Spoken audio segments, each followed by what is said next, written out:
From the heart of the Space City to the heart of Gen Z, welcome to Next Gen Conversation.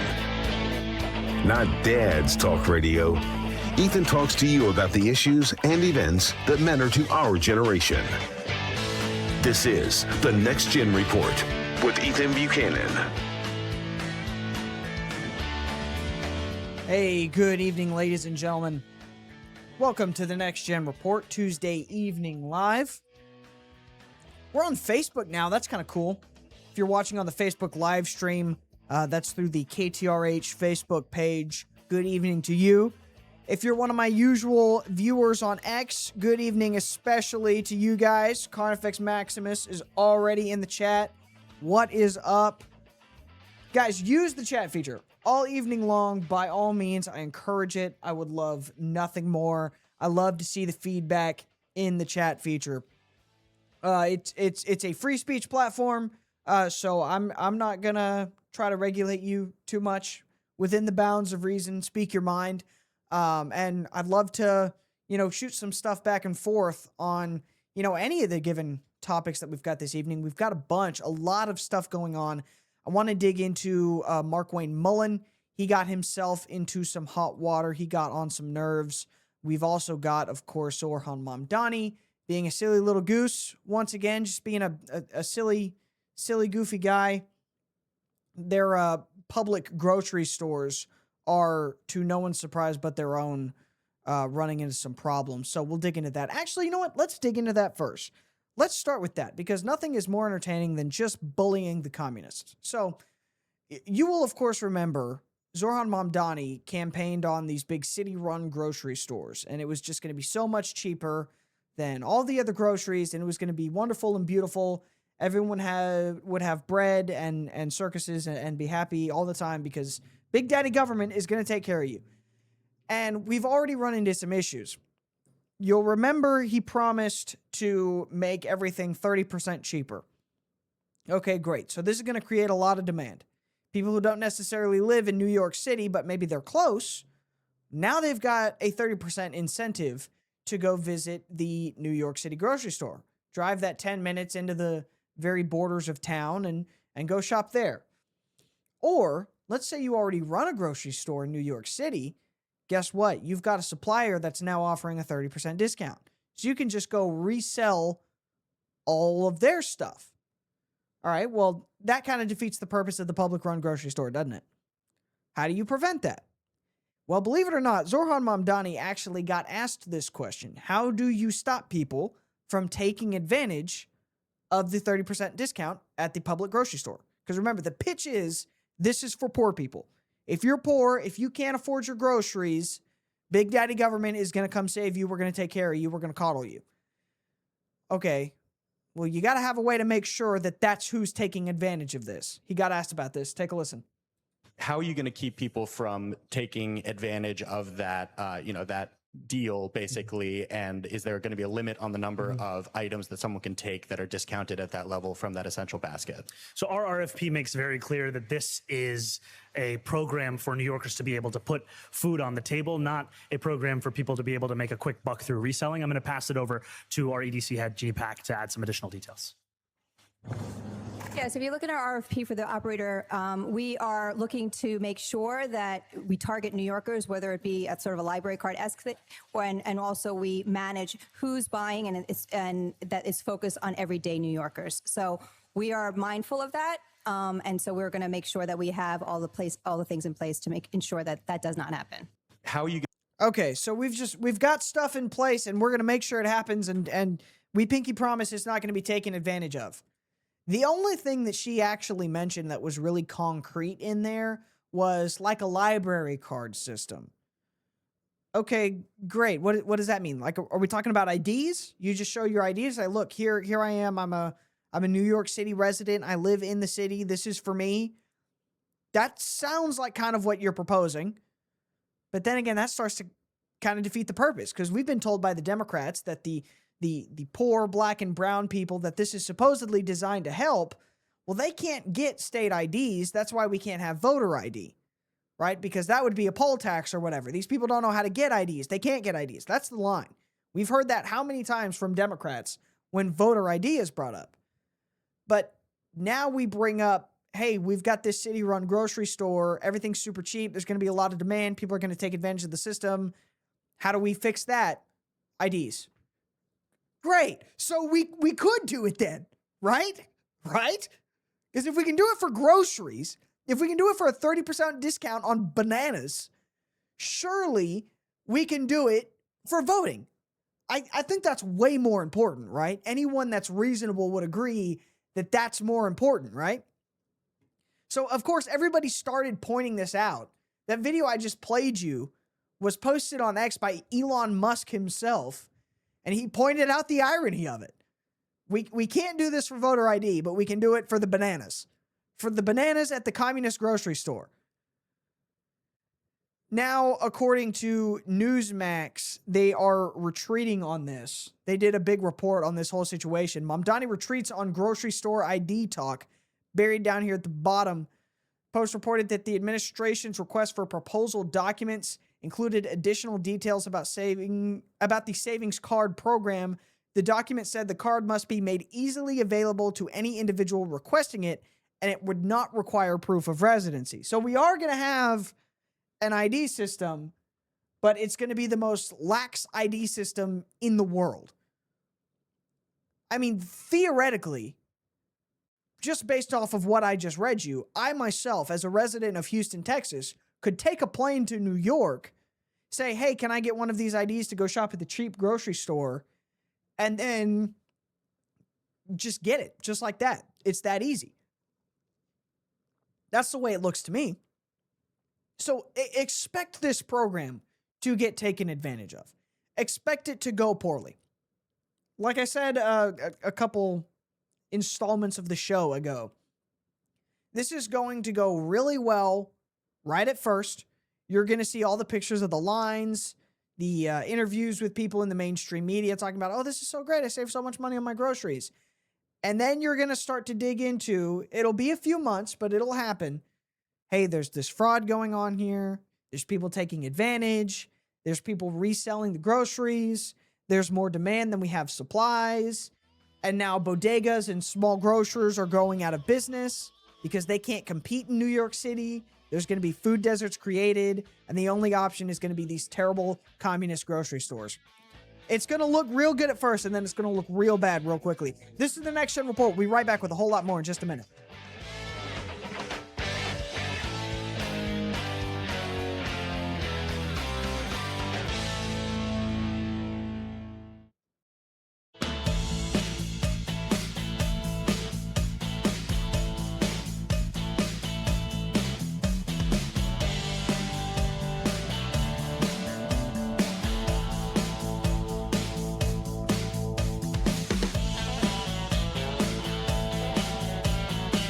Alrighty, ladies and gentlemen, welcome back.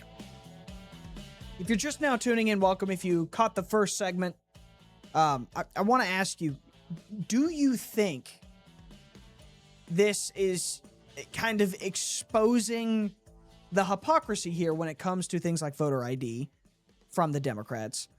Or do you see a difference between, making sure people have IDs to vote and making sure people have the IDs to buy groceries? And I don't think there's a wrong answer, because on the one hand, I think something like a library card is a reasonable proposal from New York for this.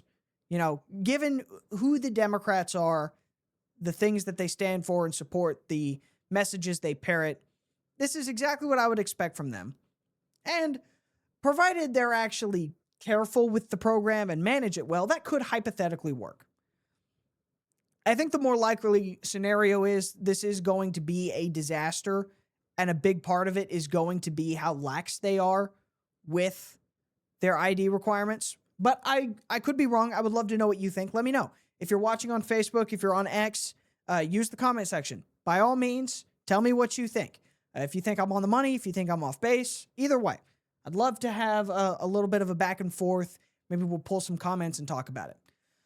Before we do anything else, we're going to get into Mark Wayne Mullen, the Secretary of Homeland Security.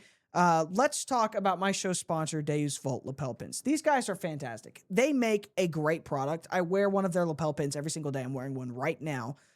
They are high quality pieces. They don't fall off. They don't feel cheap. It feels like a quality product because it is a quality product. And they're at a very reasonable price. I think $7 is the most you'll pay for anything on this website. So go check it out. See if there's a couple of pins in there that you like. If there are, go ahead and order them. Use promo code NEXTPIN2026. You'll get 10% off, and you'll be supporting a good Christian, Texas-based company that, again, they make a bunch of fantastic products. I cannot recommend them enough. All right, let's talk about Markwayne Mullin, because he kind of aggravated the base a minute ago. He said some things that made some people kind of skittish about the number of deportations, basically. I think we need to do some background here. Remember, one of the big platforms that President Trump campaigned on was mass deportations. We want mass deportations. We need mass deportations. This is a requirement if the country is to survive. It's not an optional thing. It's not, oh, this would be nice. We need to have mass deportations. There are too many people who don't belong here in this country. And so a lot of people voted for that. A lot of people really want that. And when a member of the administration says literally anything that allows even room for doubt, that starts to set off alarm bells. And this is pretty much what happened. I'm not sure what this event was. It's the National Governors Association summer meeting. I didn't even know they had a summer meeting, but here we are. Markwayne Mullin, this is according to Nick Sorter on X, once again encouraging illegal Haitians and aliens with temporary protected status to seek permanent resident status. This guy is a joke. Now, I'm going to play you the clip, and then I want you to give me your thoughts on this, because I think on the one hand, there's cause for concern in what he said, and on the other, I think we might be going a little bit too hard against this guy. Take a listen to what he actually said, and we'll dig into it. Yourself. You have to try to go through the system legally. If you came over and you got temporary protected status, in its name itself, it says temporary. Yes, we're ending the temporary protected status because it's temporary. But that doesn't mean that while you're here under temporary protected status, you can't try to change your status. You can't, it doesn't mean you can't enroll to try to become an LPR. That doesn't mean you can't go for a family visa. That doesn't mean you have to just stay on TPS status, but you have to make an effort to change. And I can't help you if you can't help yourself. All right, so essentially what he's saying is if you're here and you're on TPS, you can get yourself into a status, or you can at least try to get yourself into a status that will allow you to stay here longer. Now, on the one hand, I think this is absolutely the wrong message for the administration to be putting out. The administration should be putting out the message, if you're here and you're on TPS status, your TPS status is ending, it's time for you to go home. They should also be putting out the message, if you're here and you're an illegal alien, go home now before we catch you. Anything less than that is going to set off alarm bells. And the administration should know that. Markwayne Mullin should know that. He should not be saying these things. At least if he wants to make the base feel good and get them out to vote in November, which is a factor as well. I think what he's really just doing is pointing out a simple fact, and that is a lot of these illegal aliens that are getting rounded up and deported, it's their own darn fault. I made this point with the Lorenzo Salgado shooting here in Houston. What happened to him was no one's fault but his own. He was here in the country illegally for 35 years. He knew it. His family knew it. He never did anything to make himself a legal resident of this country. And then he tried to resist arrest when ICE came for someone in his van. And what happened happened. That's no one's fault but his own. I think that's kind of the point that Markwayne Mullin is making. He's saying, look, we have options. We have systems. So if ICE comes for you, that's on you. Sorry. Again, Is that the message to put out? No, I think no. I think what he should have said is, if you're on TPS status, go home or we will send you home. And that's the message he should be sending to every single illegal alien. But a bunch of people on X and kind of the like super online right have kind of just taken this to be, oh my God, it's over. Mass deportations are never happening. They're just going to give amnesty to everybody. There was no point in any of this. And I don't think that's fair either. The fact of the matter is, this administration still, as much as there's room to improve, is doing far better on this issue than any presidential administration in the last 50 years for sure. Definitely my lifetime, my short 23 years. They're definitely doing far better than any other administration. I'll give you an example of this. This is ABC News. ICE arrests hit record high in July as enforcement quietly ramps up. The Department of Homeland Security has been ramping up arrests. U.S. Immigration and Customs Enforcement arrested 51,000 individuals in July, according to sources familiar with the data. The arrests are the largest in a single month in DHS history, according to the data. That's fantastic news. Now, to a certain extent, that's a drop in the bucket when you realize we've got, 30,000 or 30 million, some estimates say, illegal aliens in the country. 51,000, it's slow progress. But it is the fastest progress we've ever seen. So that's worth giving the administration a pat on the back for. There is maybe even an argument to be made that they're trying to put out some softer messaging so that they can ramp things up in the background. Kind of say one thing and do the other. Now, is that a great strategy? I don't know. Maybe. We'll see. But 51,000 arrests of illegal aliens in 1 month is a whole hell of a lot. And it's good progress. And it's exactly what we need. So when you hear the kind of Nick Fuentes types that are going out and saying, oh, we haven't had mass deportations. We haven't had this, and this. President Trump isn't delivering on immigration, because those people are out there. Again, Nick Fuentes. It's just not true. We are making progress. The administration is working on it. Are they being as aggressive as I want them to be? No, by no means. I want them to go whole hog. I want it to be bananas. I want, 500,000 a month. But is that really realistically going to happen? Probably not. So let's take what we can get, be happy, and then push for more while giving credit where it's due. All right, we're going to talk about this shooting in Idaho in just a minute. Stay tuned.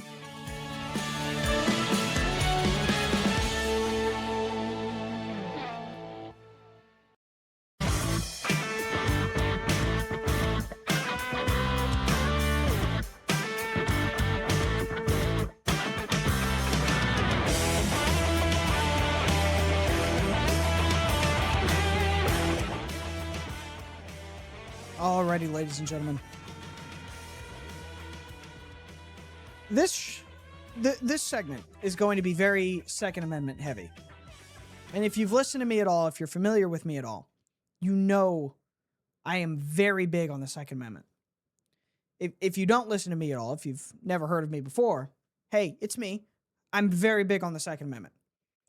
And this tragic shooting in Idaho is, for my money, the perfect example of why I think it's so important for every able-bodied person who can to keep a weapon on their person at every single available opportunity. Anytime you leave the house, if you can carry a gun, you should carry a gun. Now, that doesn't just mean go to the store, buy the first gun you see, and pretend you're John Wick. That's stupid. What you should do is go to the range. Most ranges will let you rent a gun for a small fee. So go rent several. Shoot around a couple of times. Figure what size and style of gun you like. Buy it. Train with it regularly. Go to the range. Make sure you can shoot straight. Make sure you know how to pull it out of your holster and put it on target. quickly if you have to. Do that regularly. Because at any given time, whether or not you see the next morning or not could come down to that. And this situation in Idaho is the perfect example of this. So here's the article from the Associated Press. In-N-Out worker killed in shooting at newly opened Idaho restaurant. She had traveled to open stores. One of 3 people killed when a gunman opened fire at an In-N-Out burger had traveled to Idaho to help expand the restaurant chain. Ashley Garibay was on a team tapped to train new employees away from where she lived in Stockton, California. Her family said she loved her work and called her an amazing, beautiful soul who loved life. Police have not yet said what led to the gunman, identified by police as 24-year-old Chad Williams, to open fire on Sunday afternoon at the Twin Falls restaurant. The attack ended when Williams shot and killed himself. Police say they are confident Williams acted alone. So, we don't know the motive. We don't know why this guy decided to attack this burger restaurant. But we know 3 people, innocent people, lost their lives. That is a tragedy. And it speaks to the fact that these terrible things can happen to anyone at any time with quite literally no notice. I mean, nobody in that restaurant, none of those victims, as far as I'm aware, had any reason to assume they would be in any danger when they went to In-N-Out Burger. They just didn't. And so if you're one of those people that owns a gun, maybe you saw a headline that scared you and you went and bought it, and then it's just been kind of sitting somewhere. Maybe it's been sitting in a safe, a drawer, somewhere untouched since you bought it. And every time you leave the house, you either don't think about it at all, or you think, oh, well, I'm just going blank. I won't need it. You might need it. The chance you'll need it is slim. I'll give you that. And praise God for that. But you might need it. Take it out of the safe. Train with it. Carry it on your person. If you live in a state that requires it, go get a license. You should probably go get one anyway. I live in Texas. I still have an LTC. I don't need one, but I have one. And you should probably get self-defense insurance while you're at it. But these are simple things you can do to protect yourself. And whenever you leave the house, if you're going somewhere where you can have your gun on your person, or you have a vehicle where you're confident in storing it there, I don't recommend doing that. Don't leave your gun in the car. But whenever possible, this is the point, take your gun with you. And make sure you're competent and you know how and when to use it. Because you might just have to. Even if you're just going to In-N-Out Burger. Now, thankfully, there was actually someone at this In-N-Out Burger who lives by this principle. His name is Jordan Salinas. I don't know too much about this guy, but video immediately began circulating of him using his gun to engage this active shooter and stop him. Check it out. This is the only video that I found that isn't ridiculously graphic. There's one video going out there where you can see the shooter shooting, and he's shooting directly into a car, and I'm not comfortable playing that.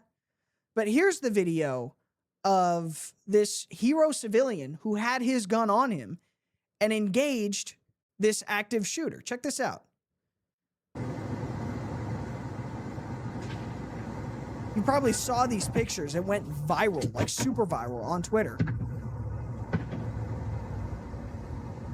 There he is with his suppressed pistol. He's taking cover behind a car there. And then I assume the active shooter takes note of him and he scrambles down into the bushes. He ducks for some cover. But he engaged this shooter almost immediately. Nobody had to sit and wait around for cops.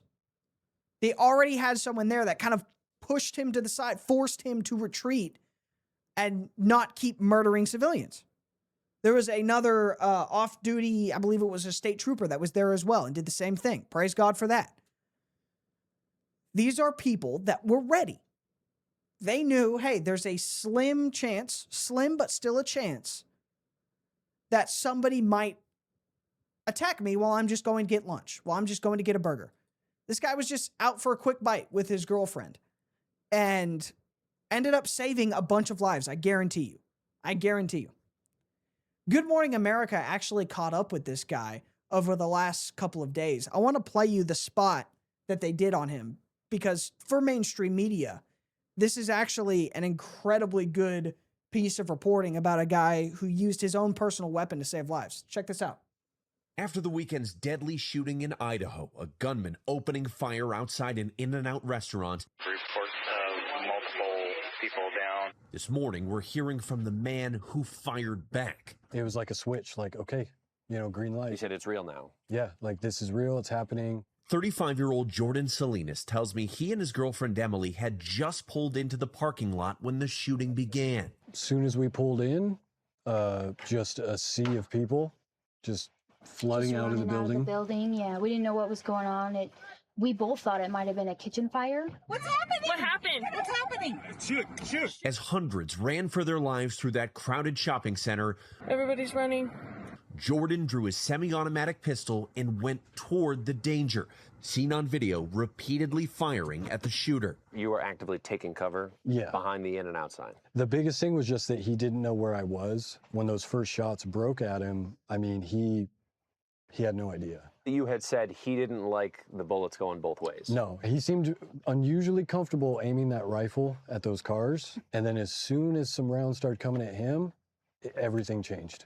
Authorities say an off-duty state trooper also took aim at the suspect, and the pair's heroic actions bought valuable time for people to flee. They say the shooter, identified as 24-year-old Chad Williams, died at the scene from a self-inflicted gunshot wound. We believe they're... Now, what really sticks out to me there, and you heard Jordan say it, he was very comfortable shooting when no one was shooting back at him. And then the moment someone started shooting back at him, all of a sudden he started to panic. He didn't know what was going on. He started to retreat. He started to pull away. And the next thing you know, he took his own life.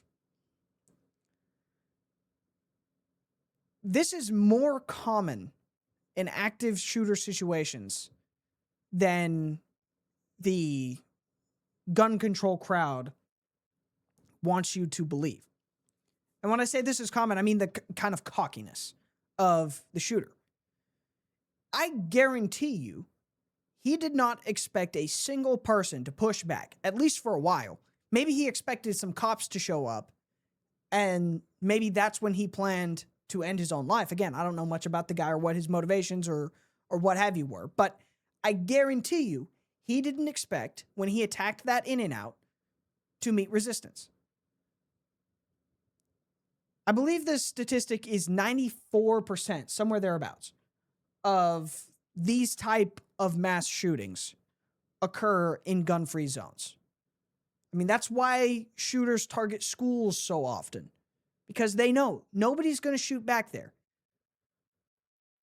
That's it. That's the reason. And so you shouldn't be surprised that the shooter was shocked to meet resistance. And then when that happened, it all fell apart.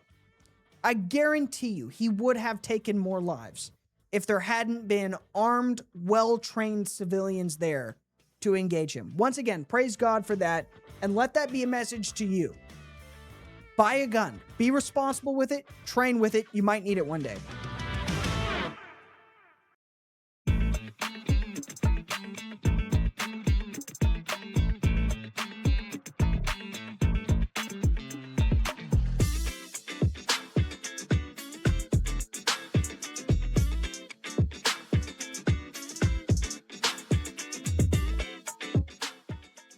Alrighty, ladies and gentlemen, let's close out strong here.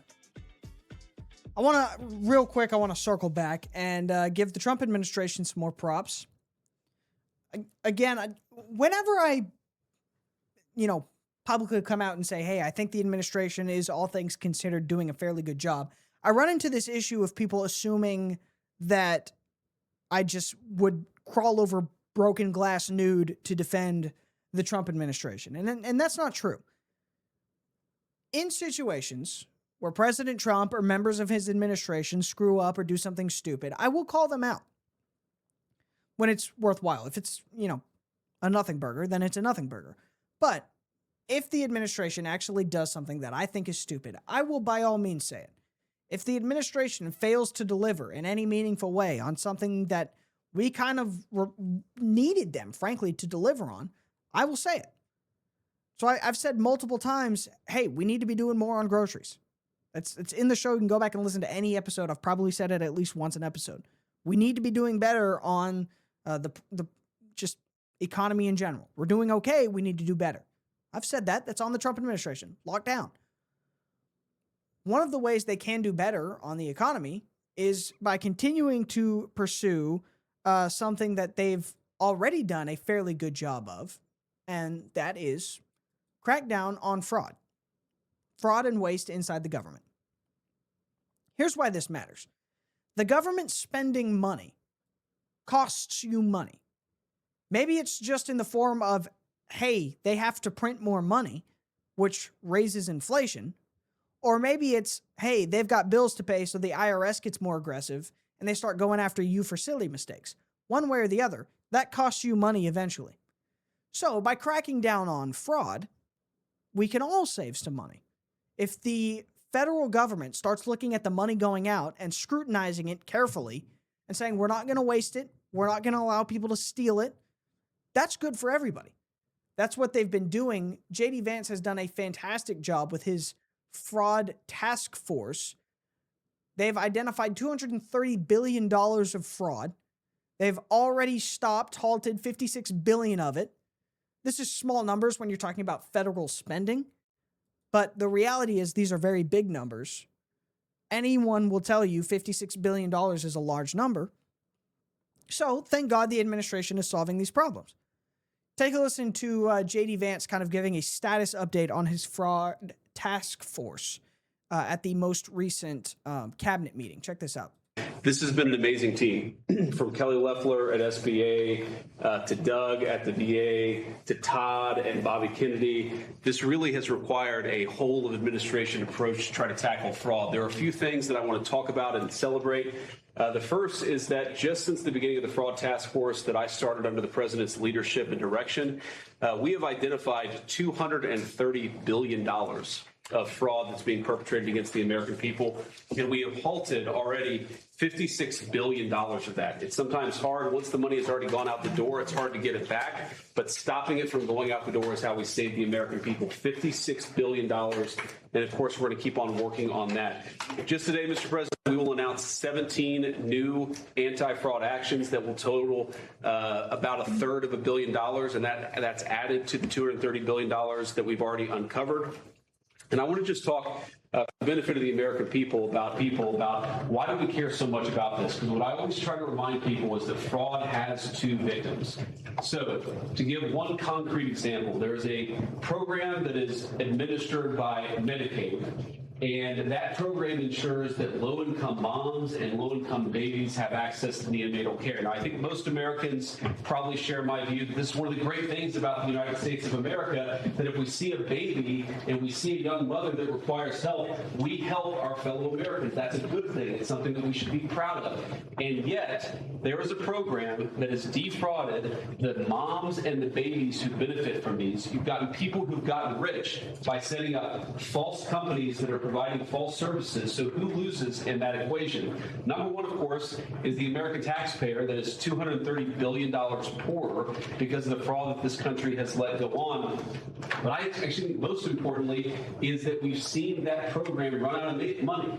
So we've seen moms and babies unable to access the health care that they need because the fraudsters have gotten rich. That is a disgrace. And until the president ordered us to stop it, no one was doing anything about it. So we've made a lot of progress, Mr. President, in just under a year, but we're going to keep on working at it because we believe the American people deserve to have their money spent as you and the Congress have the right to do.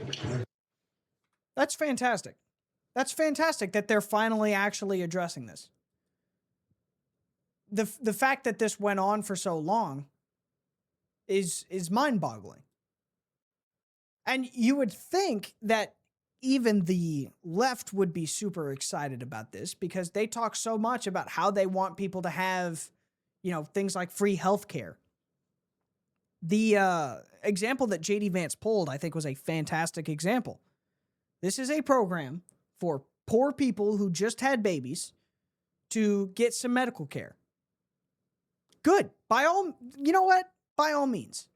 By all means. I want babies to be taken care of. Sure. Go ahead. And that program wasn't available. He said it. It ran out of money. So even if you don't think, hey, I don't want the government to be spending money on this type of healthcare stuff, which is fine. It's fine for you to have that opinion. We're, almost $40 trillion in debt. That's completely fine to have that opinion. But the fact of the matter is the program exists.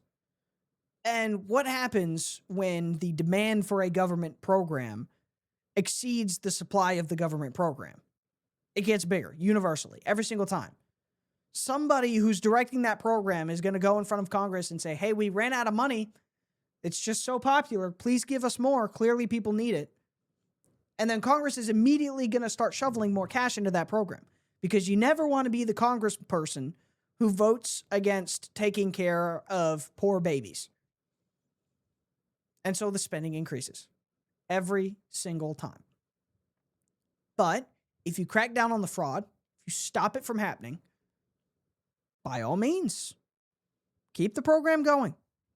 If we can make sure that we're actually taking care of people and not just wasting money, this is good. The other little advantage of this is, and we've seen this in Minnesota, the people that often are running these fraudulent healthcare companies are third world immigrants. How many different fraudulent healthcare Medicaid billing entities exist in Minnesota? That was Nick Shirley's whole thing. That big video that went super mega viral that catapulted him into a national figure was just him going to these service providers that maybe they're some sort of healthcare service, maybe they're a daycare or whatever. All of those companies were basically making up customers, lying about having customers, and then going and billing Medicare for those services, Medicare or Medicaid or whatever government program. That's a huge waste of money. And there's probably people affiliated with those fraudulent entities that aren't here legally or on fraudulent H-1B visas or some other type of fraudulent visa. We can weed those people out just by targeting fraud. So it's, advantages across the board. Weed out illegal aliens, cut back in hundreds of billions of federal government spending. All of this will make a difference. All of it. Now, the question becomes, does the administration go to Congress and say, look, this is how much money was wasted in fraud. Y'all need to cut this out of whatever the next budget is. Get rid of this money. Don't put this in the budget again. We don't need it. It was fraudulent. It was fake. That'll be the real difference maker. We'll see if that happens. It should happen, by all means. But who knows? Even this, take the little win, accept it. I'm happy. Thank you very much for listening to the Next Gen Report. I will be back Sunday evening on our station AM 950 KPRC in Houston, and of course other affiliates across the state of Texas. Thank you very much, and I'll see you then.